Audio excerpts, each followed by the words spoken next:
তাহলে এখন যুদ্ধ হবে কিসের ভিত্তিতে? আমাদের লড়াই হবে কিসের ভিত্তিতে? প্রতিরোধ হবে কিসের ভিত্তিতে? আপনার কাছে F-16 আছে, আপনার কাছে F-22 আছে, আপনার কাছে F-30 আছে, okay, plus plus plus equal to আমেরিকার বিরুদ্ধে জিরো। বুঝা গেল? আরে জিরো কি আছে আপনার? কিছুই নাই, শূন্য। আপনি শূন্যের ওপর দাঁড়িয়ে আছেন। আপনি যদি মনে করেন যে আপনি সামথিং, আপনি কিছুই নন, জিরো। এর মধ্যে কোনো মুসলিম দেশ অথবা মুসলিম বিশ্বের নাম নাই। সম্মানিত উপস্থিতি, আমার বিষয়বস্তু হচ্ছে প্রযুক্তি বনাম ঈমান, মুসলিম বিজয়ের রহস্য। মাঝে মাঝেই আমাদের দেশের পাড়া মহল্লা থেকে নিয়ে শুরু করে, চায়ের স্টল থেকে নিয়ে শুরু করে আধুনিক রেস্তোরাঁ পর্যন্ত, অথবা ফেসবুকের পাতায় সাধারণত মাঝে মাঝে আমরা যে টপিকগুলো দেখি সেগুলো হচ্ছে যে নির্যাতিত মুসলিম বিশ্বের পাশে, নির্যাতিত মুসলিম দেশগুলোর পাশে কেন শক্তিধর অথবা সবল মুসলিমগুলো দাঁড়াচ্ছে না, কেন নির্যাতিত ফিলিস্তিনের পাশে ইসরায়েলের বিরুদ্ধে আরব বিশ্বসহ পরাশক্তি পাকিস্তান এবং তুরস্ক কেন দাঁড়াচ্ছে না, কেন বারবার মুসলমানদেরকে উদ্ধার করার জন্য তুরস্কের মতো শক্তিশালী মুসলিম রাষ্ট্রগুলো, মিশরের মতো মুসলিম শক্তিশালী রাষ্ট্রগুলো এগিয়ে আসতেছে না। আজকের জুমার খুতবায় আমার আলোচ্য বিষয় এইটা নয় যে কেন মুসলমানেরা অমুসলিমদের বিরুদ্ধে যুদ্ধ জড়াচ্ছে না, বা যুদ্ধে জড়ানো উচিত কি উচিত নয়, এইটা আমার আলোচনার বিষয়বস্তু নয়। তবে আমাদের দেশে যদি আমাদের বাংলাদেশের পরিবেশকে সামনে রেখে কথা বলি, তাহলে আমাদের বাংলাদেশে দুই ধরনের মানুষ আছে। এক শ্রেণীর মানুষ কেন মুসলিম বিশ্বগুলো ফিলিস্তিনের পাশে দাঁড়াচ্ছে না এইটা নিয়ে আরব বিশ্বসহ অন্য মুসলিম দেশগুলোর উপর আক্রমণাত্মক কথা বলে। ঠিক অন্যদিকে আরেক শ্রেণীর মুসলিম ভাইয়েরা একথা বলে এটাকে ডিফেন্ড করার চেষ্টা করে যে মুসলমানদের কাছে সক্ষমতা নেই, মুসলমানদের কাছে সেই প্রযুক্তি বা ক্ষমতা বা শক্তি নেই যেইটার উপর ভিত্তি করে মুসলমানেরা আজকের ইউরোপ বিশ্বের সাথে, আজকের পাশ্চাত্যের সাথে লড়াই করতে পারে। এই দুই প্রশ্নকে সামনে রেখে আজকে আমার জুমার খুতবার আলোচ্য বিষয়ের 4টা অংশ আছে। তার মধ্যে প্রথম অংশ হচ্ছে যে আমাদের এবং অমুসলিমদের সক্ষমতার তুলনা এবং এই তুলনার রেজাল্ট। দ্বিতীয় অংশে আছে মুসলিম বিশ্বের ওই সমস্ত যুদ্ধ ইতিহাসের যেইগুলোতে সক্ষমতা থাকার পরেও মুসলমানেরা পরাজয় বরণ করেছে। জুমার খুতবার তৃতীয় অংশে আছে ওই সমস্ত যুদ্ধ যেগুলোতে মুসলমানেরা দুর্বল, শক্তিহীন হওয়ার পরেও জয়লাভ করেছে। এবং চতুর্থ অংশে আছে তাহলে কি ঈমানি যুদ্ধে জয়লাভের একমাত্র মাধ্যম। আমরা যদি প্রথম অংশ নিয়ে আলোচনা করি, আমাদের এবং অমুসলিমদের সক্ষমতার তুলনা করি, আমি কঠিন কোনো জায়গা দিয়ে তুলনা করব না। তুলনার কথা আসলেই সামরিক সক্ষমতার কথা আসে, যুদ্ধ বিমানের কথা আসে, আমি সেগুলোর দিকে যাচ্ছি না। আমি একদম সহজ এবং নিত্য প্রয়োজনীয় জায়গা থেকে কথাগুলো বলবো, সক্ষমতার তুলনা দিব। আমাদের দেশের গরিব থেকে নিয়ে শুরু করে ধনী শ্রেণী পর্যন্ত, আমাদের আমির ওমারা থেকে নিয়ে শুরু করে আরব বিশ্বের ক্লিনার পর্যন্ত সবাই আমরা নর্মালি একটা জিনিস ব্যবহার করি, সেটা হচ্ছে মোবাইল ফোন। আমি যদি জাস্ট ফোন দিয়ে উদাহরণ দেই, আমরা যেই ফোনই ব্যবহার করি না কেন, পৃথিবীতে যে সমস্ত নামি দামি ফোন আছে, সেটা স্যামসাং হতে পারে, ভিভো হতে পারে, হুয়াওয়ে হতে পারে, অ্যাপেলের ফোন হতে পারে, আইফোন হতে পারে, যে কোনো ফোনের যেটা সবচেয়ে গুরুত্বপূর্ণ পার্ট, আমি বাকি পার্টগুলো নিয়ে কথা বলছি না, আমি যদি প্রত্যেক ফোনের সবচেয়ে গুরুত্বপূর্ণ পার্ট নিয়ে কথা বলি, একটা ফোনের সবচেয়ে গুরুত্বপূর্ণ পার্ট হচ্ছে চিপসেট। চিপসেট মানে যেইটার উপর ভিত্তি করে পুরো মোবাইলটা ফাংশন করে। আমি মোবাইলে কোনো অ্যাপস চালু করছি, কোনো অ্যাপস অফ করছি, ছবি তুলতেছি, ভিডিও করতেছি, এই সব কিছু যেইটার উপর ভিত্তি করে চলে সেটা হচ্ছে চিপসেট। আমি যদি জাস্ট উদাহরণ দেই, এই চিপসেট কোন কোম্পানিগুলো তৈরি করে, তো এর মধ্যে কোনো মুসলিম কোম্পানি তো দূরে থাক, কোনো মুসলিম বিশ্বের নাম আসবে না। যেমন আমরা যদি কোয়ালকমের কথা বলি, কোয়ালকমের সিরিজ হচ্ছে স্ন্যাপড্রাগন, এটা হচ্ছে ইউএসের একটা কোম্পানি। যদি আমরা অ্যাপেলের কথা বলি, অ্যাপেলের এ চিপ হচ্ছে ইউএসের একটা কোম্পানি। যদি আমরা মিডিয়াটেকের কথা বলি, এটা হচ্ছে তাইওয়ানের একটা কোম্পানি। যদি আমরা গুগলের সিরিজ আছে সেইটার যদি আমরা কথা বলি, যেটা তারা তাদের ফোন পিক্সেলে ব্যবহার করে, এটাও হচ্ছে একটা আমেরিকান কোম্পানি। যদি আমরা হুয়াওয়ের কিরিন সিরিজের কথা বলি, তাহলে একটা চাইনা কোম্পানি। ঠিক এইরকমভাবে আপনি মোবাইল থেকে বের হন, মোবাইল থেকে বের হয়ে আপনি কম্পিউটারে যান। কম্পিউটারের সবচেয়ে গুরুত্বপূর্ণ পার্ট হচ্ছে মাদারবোর্ড। মাদারবোর্ডের কাজ কি?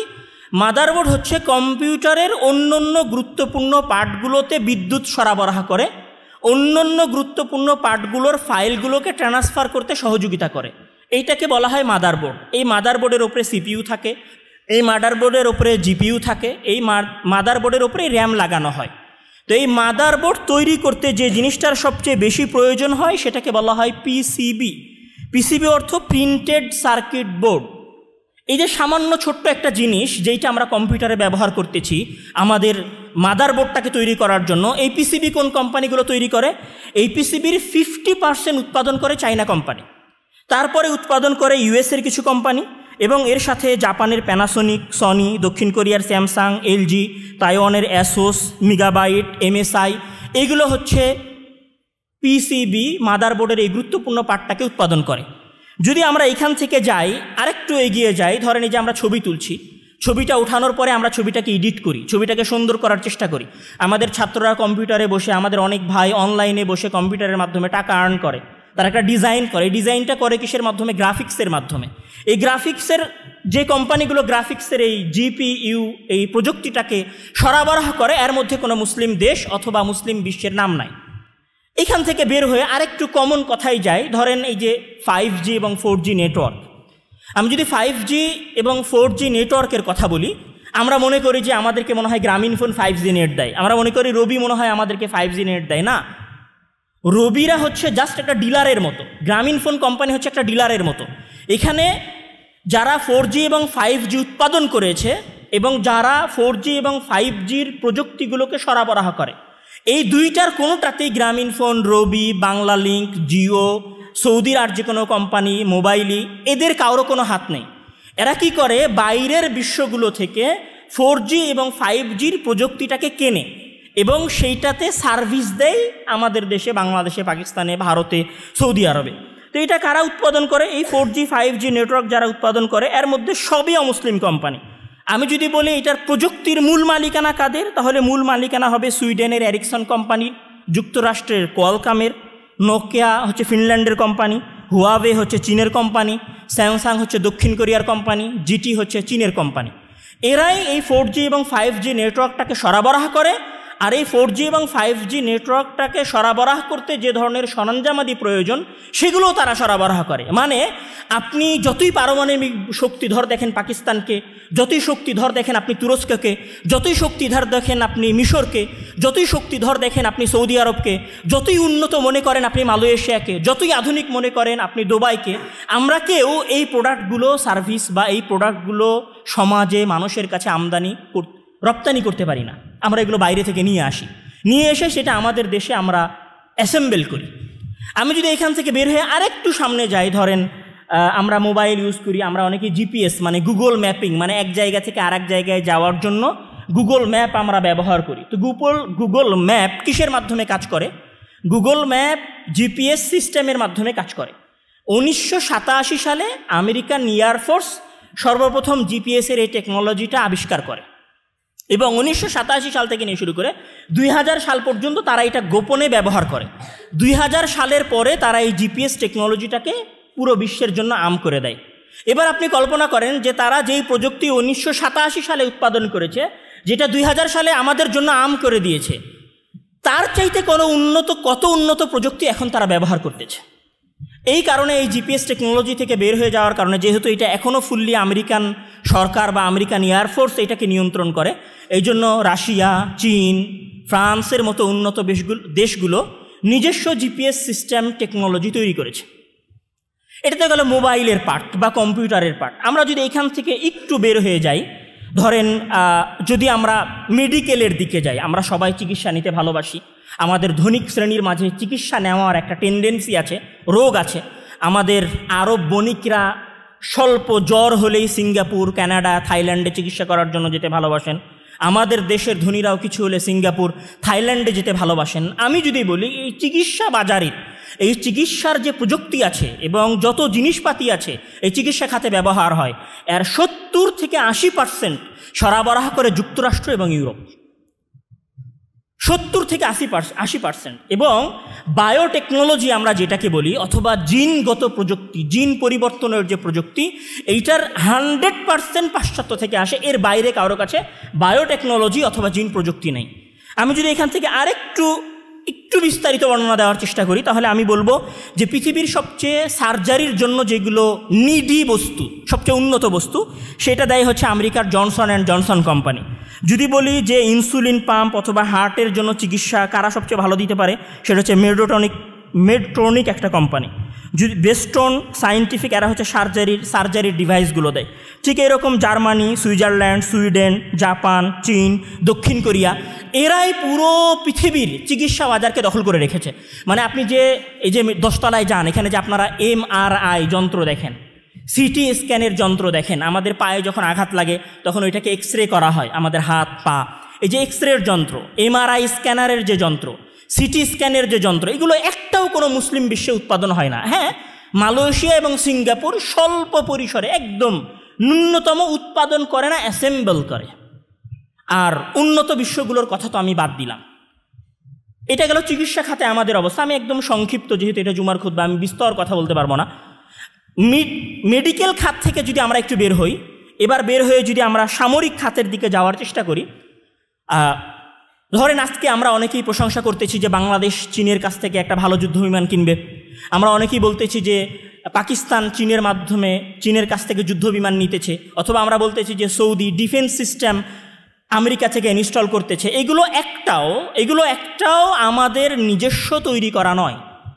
আমি যদি বলি আমাদের সক্ষমতার উদাহরণ দিই, ধরেন পৃথিবীর বর্তমান সময়ের সবচেয়ে আধুনিক অস্ত্রগুলোর একটা অস্ত্রের নাম হচ্ছে হাইপারসনিক মিসাইল। হাইপারসনিক মিসাইল কি? হাইপারসনিক মিসাইল হচ্ছে শব্দের যে গতি আছে সেই গতির চাইতে 5 গুণ দ্রুত যে কোনো লক্ষ্য উদ্দেশ্যে আঘাত আনতে পারে। শব্দের গতি কত? শব্দের গতি হচ্ছে ম্যাক 1, মানে প্রতি ঘন্টায় 1235 কিলোমিটার। তাহলে ম্যাক 1-এর যদি 5 গুণ করি তাহলে এটা দাঁড়াবে প্রতি ঘন্টায় প্রায় 6500 কিলোমিটার। মানে একটা মিসাইল যদি সেটা হাইপারসনিক মিসাইল হয়, তাহলে এই হাইপারসনিক মিসাইল প্রতি ঘন্টায় যেতে পারে 6500 কিলোমিটারের পথ। মানে হাইপারসনিক বিমানটা যদি কথার কথা ইন্ডিয়ার কাছে থাকে, ইন্ডিয়া 5 সেকেন্ডে বাংলাদেশের যে কোনো অঞ্চলে হামলা করতে পারবে। যদি এইটা ইসরায়েলের কাছে থাকে হাইপারসনিক বিমান, তাহলে এই হাইপারসনিক মিসাইলের মাধ্যমে ইসরায়েল যে কোনো মুহূর্তে 5 থেকে 10 মিনিটের ব্যবধানে সৌদি আরবে হামলা করতে পারবে, সৌদি আরব কোনো প্রস্তুতি গ্রহণ করার পূর্বেই। এই ম্যাকের আবার পাওয়ার আছে। রাশিয়ার কাছে এইটা সর্বোচ্চ ম্যাক 20, মানে শব্দের গতির চাইতে 20 গুণ জোরে, মানে প্রতি ঘন্টায় 20,000 কিলোমিটার যেতে পারে একটা মিসাইল। এখান থেকে যদি আরেকটু বের হই, ধরেন সাবমেরিন আমরা চিনি। সাবমেরিন মানে এমন যুদ্ধজাহাজ যেটা পানির নিচে ডুবে থাকে। তো পানির নিচে ডুবে থাকার পারমাণবিক সাবমেরিন কোনো মুসলিম দেশের কাছে নাই, এমনকি তুরস্ক এবং পাকিস্তানের কাছেও নাই। এই সাবমেরিনের বৈশিষ্ট্য কি? এই সাবমেরিন যদি একবার ডুব দেয় তাহলে 6 মাস পানির নিচে থাকতে পারে। 6 মাস পানির নিচে থাকার পরে সে যে কোনো অঞ্চলে গিয়ে হামলা করতে পারে। এটা হচ্ছে সাবমেরিন, পারমাণবিক সাবমেরিনের ক্ষমতা। আমি যদি আরেকটু বলি যে ধরেন আমরা এখানে বাংলাদেশে বসবাস করছি, বাংলাদেশের পাশে আমেরিকা নাই। এখন আমেরিকা তার এলাকা থেকে বাংলাদেশে মিসাইলও ছুটতে পারবে না। তাহলে আমেরিকা কি করবে? আমেরিকা হচ্ছে এয়ারক্রাফট ক্যারিয়ার, মানে এমন যুদ্ধজাহাজ যেই যুদ্ধজাহাজ একসাথে 150-200 যুদ্ধজাহাজকে নিজের ওপরে বহন করে নিয়ে আসতে পারে। আর ওখানে আবার রানওয়ে আছে, মানে ওই জাহাজের ওপরে বিমান থাকবে, ওই জাহাজের ওপরে বিমানটা আবার উড়বে, উড়ে এসে আপনার উপর আক্রমণ করবে, আপনার উপর আক্রমণ করে আবার চলে যাবে। এটাকে বলা হয় এয়ারক্রাফট। এই এয়ারক্রাফটগুলো বাংলাদেশ, পাকিস্তান, সৌদি আরব অথবা তুরস্ক অথবা মালয়েশিয়া আমাদের কারো কাছে নাই। আমি অন্য টেকনোলজিগুলোর কথা বাদ দিলাম যেগুলোর দিকে এখন বিশ্ব যাচ্ছে, রানিং যেগুলো আছে আমি সেগুলোর কথা বলতেছি। ধরেন এখন আপনি বলতে পারেন, হ্যাঁ ভাই সৌদি আরব তো 3rd ডিফেন্স সিস্টেম সেটা কিনতেছে, অথবা S-400 আছে সেটা কিনতেছে, অথবা ইসরায়েলের বোরাক আছে পাকিস্তান সেটা কিনতেছে। আপনি আমেরিকার কাছ থেকে যে জেট বিমান কিনতেছেন, আপনি আমেরিকার কাছ থেকে যে যুদ্ধ বিমান কিনতেছেন, আপনি আমেরিকার কাছ থেকে যে প্রতিরক্ষা ব্যবস্থা কিনতেছেন, ওই প্রতিরক্ষা ব্যবস্থা কি আপনি আপনার শত্রুর বিরুদ্ধে ব্যবহার করতে পারবেন? পারবেন না। তাহলে আপনার কাছে যে সমরাস্ত্র আছে, এই সমরাস্ত্রগুলোর যদি আমি ইজিক্যাল টু করি যে আপনার কাছে F-16 আছে, আপনার কাছে F-22 আছে, আপনার কাছে F-30 আছে, okay, plus plus plus equal to আমেরিকার বিরুদ্ধে 0। কারণ এগুলো সব আমেরিকার, ফ্রান্সের। আপনি ফ্রান্সের বিরুদ্ধে ব্যবহার করতে পারবেন না, আমেরিকার বিরুদ্ধে ব্যবহার করতে পারবেন না। S-400 এটা হচ্ছে রাশিয়ার। রাশিয়া যে প্রতিরক্ষা ব্যবস্থা আপনাকে দিয়েছে, সেই প্রতিরক্ষা ব্যবস্থার গোপন কী করলে এটা কাজ করা বন্ধ করে দিবে সেটা সে জানে না। ধরেন আরেকটু উদাহরণ দিই, আরও বিস্তারিত সক্ষমতা বোঝানোর চেষ্টা করছি, আপনি সক্ষমতার কোথায় আছেন সেটা জানানোর চেষ্টা করতেছি। ধরেন আপনি ঘোষণা দিলেন যে আমি পৃথিবীর সবচেয়ে উন্নত একটা শহর করব।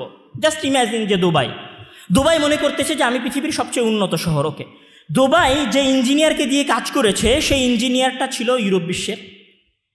দুবাই যে এআই প্রযুক্তি দিয়ে তার বিল্ডিংগুলোকে উন্নত করেছে সেই এআই প্রযুক্তি হচ্ছে গুগলের। উদাহরণ দিচ্ছি, আপনি যে শহরটা তৈরি করেছেন, এবার আপনার শহর ধরেন ওইটাকে আমরা কি বলি, যেটা দিয়ে মাটি খোঁড়া হয়, জেসিপিটাও আমেরিকান কোম্পানির। যেই ট্রাকে করে আপনি পাথর বহন করছেন ওই পাথর বহনকারী কোম্পানিটা হচ্ছে দক্ষিণ কোরিয়া অথবা জাপানের। তারপরে আপনি যেটা দিয়ে ঢালাই করতেছেন বিল্ডিংটা, ওই বিল্ডিংটাও বাইরের, ঢালাই করার মেশিনগুলো বাইরের একটা কোম্পানি। বিল্ডিংটা রেডি করার পরে আপনি যে লিফটগুলো কানেক্ট করতেছেন, লিফটগুলোতে যে এআই সুবিধা দিতেছেন, আপনার ডোর লকে যে এআই আপনি দিচ্ছেন, এই এআই লকগুলো, আপনার ডোর লকগুলো, আপনার লিফটগুলো সব হচ্ছে ইউরোপ বিশ্ব থেকে আসা। ঠিক আছে, আপনার শহরটা রেডি হয়ে গেছে।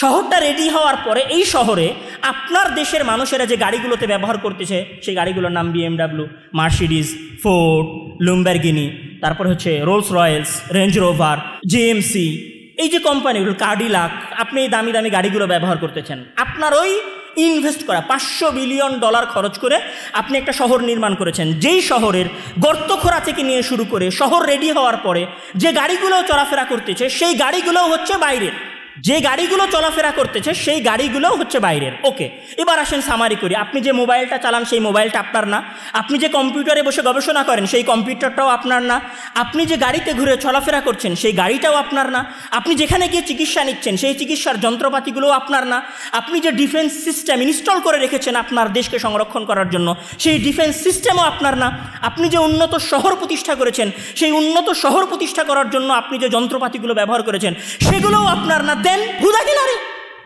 জিরো, কি আছে আপনার? কিছুই নাই, শূন্য। আপনি শূন্যের উপর দাঁড়িয়ে আছেন। আপনি যদি মনে করেন যে আপনি সামথিং, আপনি কিছুই নন, জিরো। আপনার সকল সক্ষমতাগুলোর যদি ইজিক্যাল টু করা হয় তাহলে কিছুই বের হবে না। আপনি আমাকে বলতে পারেন ভাই অমুক দেশের অমুক জেট আছে, ফাইটার জেট, কোথায় থেকে কিনেছে? সে নিজে বানিয়েছে, নিজে উৎপাদন করেছে, না বাইরে থেকে নিয়ে এসেছে? ধরেন আমি আব্দুর রহমান এখন কথা বলতেছি, এখানে গুগলের হচ্ছে ভয়েস শ্রবণের সক্ষমতা দেওয়া হচ্ছে। আমি যা বলতেছি তার সবই গুগল তার জায়গায় বসে, সেন্টারে বসে শুনতে পাচ্ছে। আমি যে স্ট্যাটাসটা দিতেছি, আমি একটু বোকামির উদাহরণ দেই জাস্ট ফর ফান। আমাদের বাংলাদেশে এক শ্রেণীর ভাই আছে, বা পৃথিবীতে অন্য দেশে, বাংলাদেশে এখন নাই বললেই চলে, যারা জিহাদ করতে চায়। ওকে, জিহাদ করার জন্য সে একটা গ্রুপ ক্রিয়েট করেছে। কোথায়? হোয়াটসঅ্যাপে। দিয়ে মেসেজ দিচ্ছে যে অমুক অঞ্চলে আক্রমণ করব। গাধা, ওই হোয়াটসঅ্যাপটা তো আমেরিকা, অন্য আর একটা দেশের, একটা অমুসলিম রাষ্ট্রে। তুমি যে ফেসবুকে চ্যাট করতেছো, যে ফেসবুকে আমেরিকার বিরুদ্ধে স্ট্যাটাস দিতেছো, ওই ফেসবুকটা কার? মার্ক জুকারবার্গের, যে ইহুদি। তুমি যে ইনস্টাগ্রামে রিলস ছাড়তেছো, ইনস্টাগ্রামটা কার? তোমার। তুমি যে টুইটার অথবা এক্সে তোমার আপডেট দিতেছো, এই টুইটার এবং এক্সটা কার? আমি যা কথা বলছি, আমি যা পোস্ট দিচ্ছি, আমি যেখানে চিকিৎসা করছি, আমি যেই কম্পিউটারে বসে রিসার্চ করতেছি, তার একটাও, তার বিন্দুমাত্র একটা কণাও আমার না, বিন্দুমাত্র একটা কোনো। আপনাকে এটা বিশ্বাস করতে হবে যে আপনি এই পৃথিবীর সক্ষমতার কোথাও নেই, কোথাও। আজকে যেই জায়গায় ইউরোপ বিশ্ব দাঁড়িয়ে আছে, আপনি যদি সেই জায়গায় যেতে চান তাহলে আপনার 500 বছর লাগবে। ওকে, তাহলে এখন যুদ্ধ হবে কিসের ভিত্তিতে? আমাদের লড়াই হবে কিসের ভিত্তিতে? প্রতিরোধ হবে কিসের ভিত্তিতে? 500 বছর ট্রাই করব, 500 বছর চেষ্টা করব। ওকে, 500 বছর আমি ট্রাই করলাম, 500 বছরে তারা কোথায় যাবে? তাহলে এইখানে সিস্টেমটা এরকম না যে আমি বসে বসে প্রস্তুতি নিব আর সেও সামনে আগাতে থাকবে। এখানে সিস্টেমটা, আমি আমার কথা বলতেছি, সিস্টেমটা এরকম হতে পারে যে আমি নিজেকে উন্নত করার চেষ্টা করব আর তারা যেন উন্নত না হতে পারে সেইটার আমি চেষ্টা করব। মানে আমাকে দুইটা একসাথে ব্যালেন্স করতে হবে। আমি যদি তাদেরকে বাধা দিতে না পারি, জাস্ট আমি সামনে এগিয়ে যাওয়ার চেষ্টা করি, তাহলে তারা আমার চাইতে আরও বেশি সামনে এগিয়ে যাবে। দুইটা রাস্তা আমাকে গ্রহণ করতে হবে, একটা তাদেরকে বাধা দিতে হবে এবং একটা আমাকে নিজে সামনে এগিয়ে যাওয়ার চেষ্টা করতে হবে। আচ্ছা, এটা তো গেল প্রথম অংশ, যেখানে আমরা বের করলাম যে আমরা নিজেরা ইউরোপ বিশ্ব এবং আমেরিকার সক্ষমতায় জিরো এর স্থানে আছি, নাথিং এলস। আমেরিকার পাকিস্তানের পারমাণবিক শক্তির বাইরে আমরা পুরো মুসলিম বিশ্ব আসলে কোথাও এক্সিস্ট করি না। এটা আপনাকে মানতে হবে যে আমরা America, Canada, France, Italy, UK, USA এর সামনে কোথাও এক্সিস্ট করি না আমাদের ক্ষমতা এবং সক্ষমতা দিয়ে। তাহলে আসেন এমন কিছু ইতিহাসের দিকে আমরা যাই, যে ইতিহাসগুলোতে মুসলমানদের সক্ষমতা থাকার পরেও মুসলিমেরা পরাজয় বরণ করেছে। প্রথম অংশ আমরা শেষ করেছি, আমাদের সক্ষমতার তুলনা। সেকেন্ড অংশে আমরা আলোচনা করব ওই সমস্ত যুদ্ধ যেইগুলোতে আমাদের ক্ষমতা বেশি ছিল, তারপরেও আমরা পরাজয় বরণ করেছি।